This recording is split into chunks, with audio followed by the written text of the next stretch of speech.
নমস্কার বন্ধুরা, প্রতিরয় ক্রিয়েশনে তোমাদের সবাইকে স্বাগত। আশা করি তোমরা সবাই ভালো আছো।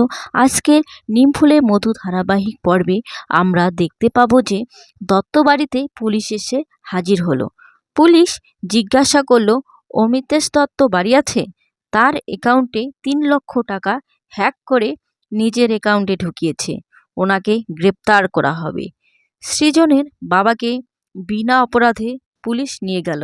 এই দেখে বর্ষার নতুন বর তার মাকে ফোন দিয়ে বলে, মা, দত্তবাড়িতে পুলিশ নতুন বউয়ের বাবাকে পুলিশ নিয়ে গেল।